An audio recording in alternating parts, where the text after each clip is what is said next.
Hello everyone and welcome to Loyola Today. I'm your host Carrie Johnson in our very first episode of the semester. We sit down with a Loyola soccer star, a standout a cappella singer, and go behind the scenes of Spotlight Productions' next performance.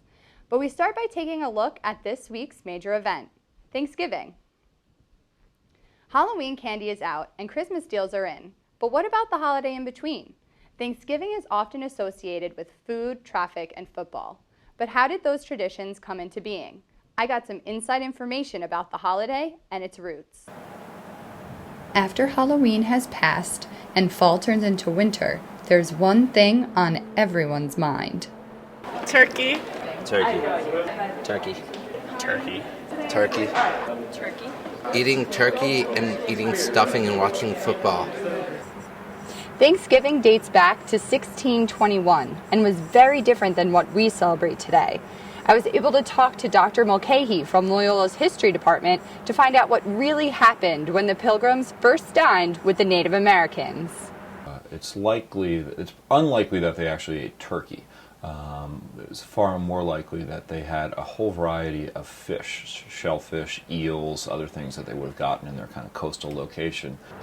Although the original Thanksgiving didn't involve turkey, Americans now consume about 45 million turkeys on the fourth Thursday of every November. Now, the Pilgrims may not have eaten turkey, but they did take part in giving the bird its name. So when the English first encounter a turkey, its name is because of this Middle Eastern country, right? They think the bird comes from Turkey. So when they arrive in Plymouth in 1620, they say, oh, look at all these turkeys. The holiday has come a long way from its origin, and in that time, families have found their own ways to celebrate. My brother and I help cook, and we always have it with my grandma. I watch the Macy's Day Parade. I have my family come over. We watch the football game. We just gather every single person on the East Coast into one house and just fight over food. Whether people are cooking, watching football, or stuck in traffic, Thanksgiving is the day where everyone takes the time to be thankful for what they have. One more interesting fact you might not have known about Thanksgiving: it was President Harry Truman in 1947 that started the annual tradition of granting one lucky turkey a presidential pardon. The tradition lives on today. Speaking of Turkey Day traditions, football fans can look forward to 3 big Thanksgiving games. The Texans play the Detroit Lions, the Redskins versus the Cowboys, and finally, the Patriots will face the New York Jets.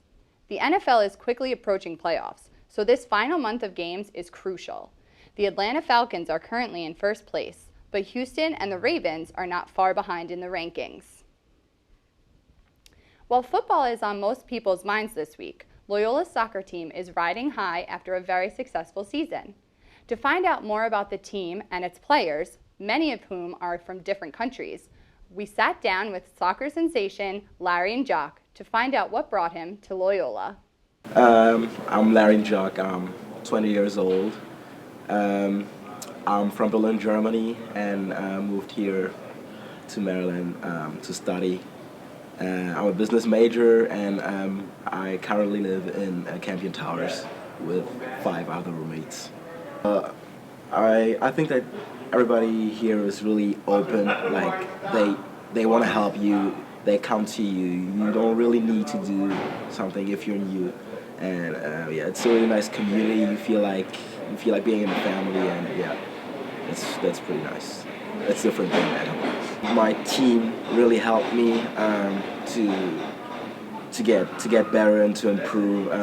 I brought some experience from Germany over here, but I think it's a completely different type of play. You have to adjust it to your own type of play you're used to, and yeah, I was really lucky that I had the team and coaching staff, medicine staff who helped me staying in shape and yeah, getting prepared for those games. So first of all, because of our defense, including a defensive midfielder, goalie that helped us, conceding not many goals.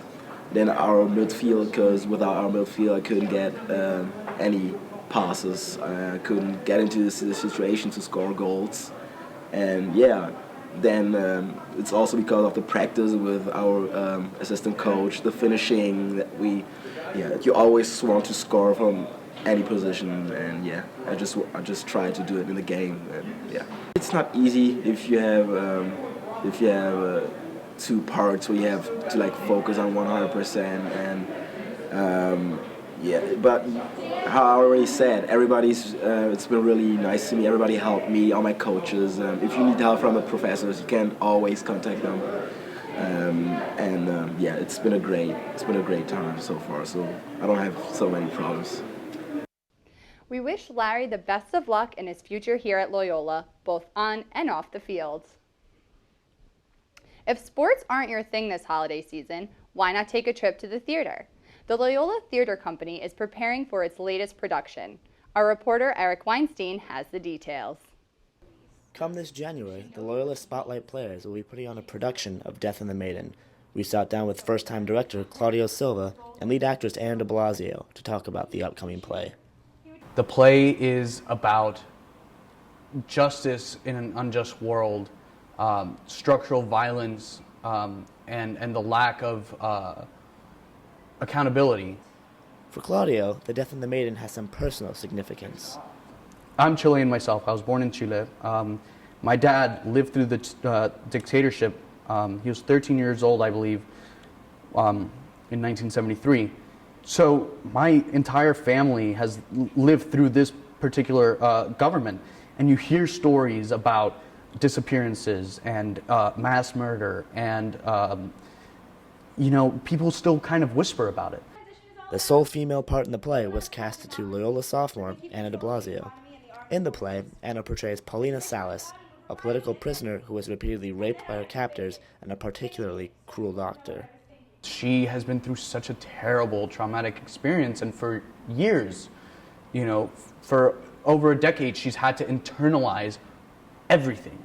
The two have already begun some preliminary work for the show. I've had 2 text sessions with Claudio, so we'll sit down and we'll look at a monologue or a scene, and we'll see maybe where beats are, where mood shifts or shifts in intonation, for lack of a better word. In the early stages of the play, Claudio and Anna are working on getting the lines down right, acting out some of Paulina's monologues, and even some overall stage work. Claudio is also working in conjunction with CCSJ and Campus Ministry, working to raise money for 2 charities, Project El Salvador and a charity for women in Darfur. It's a small thing that we can do, but the more people that come, the bigger of an impact we can make. Death and the Maiden will be playing at Loyola on January 18th, 19th, and 20th. Reporting for Loyola Today, I'm Eric Weinstein. Thanks, Eric. It's a busy season for many artists here at Loyola, including the Bells, the school's female a cappella group. You may hear them harmonizing around campus the next few weeks, preparing for their holiday season. We sat down with newly appointed Bells president, Lily Donatelli, to find out what it takes to get the group into perfect harmony. I'm funny when I tell the punchline wrong. I know you get me, so I'll let my walls come down. I first auditioned for Bells my freshman year, which was 2010, is that when we first got here? 2010, and as a freshman, and I made it. As a junior, I'm co-president with Amanda Hale, who's a senior, and we have the musical director, Claire Tomes, who's also a senior.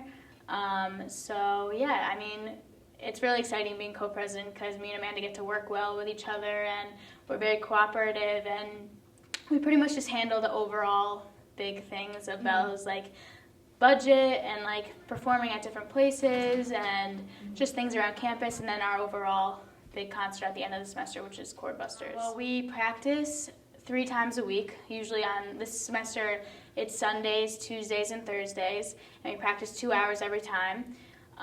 So during a typical practice, we'll just warm up. We'll talk a little bit about what's going on for the upcoming week and what we need to get done that practice. So we have a couple of gigs on campus. So we perform at different dinners. We performed at a dinner in humanities. We performed at the Meet and Eat just last week, which is really the thing we love to do because the audience is great. This week we performed at the Relay for Life kickoff, which is another thing we love to do. We always tell the new Bells that they have no idea what it is really like to be a part of Bells until Core Busters, because you really don't understand the feeling until you're on that stage, and it's the best feeling in the world. It's so much fun. We work so hard, and it really pays off, and it's one of the best things.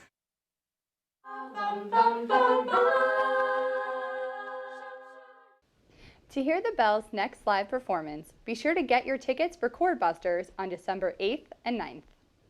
Overall, it's going to be a very busy holiday season here at Loyola. Hopefully you'll find ways to enjoy a little bit of everything. And with that, we end this edition of Loyola Today. Be sure to join us after the holiday for our next show. Thanks for joining us, and have a very safe and happy Thanksgiving.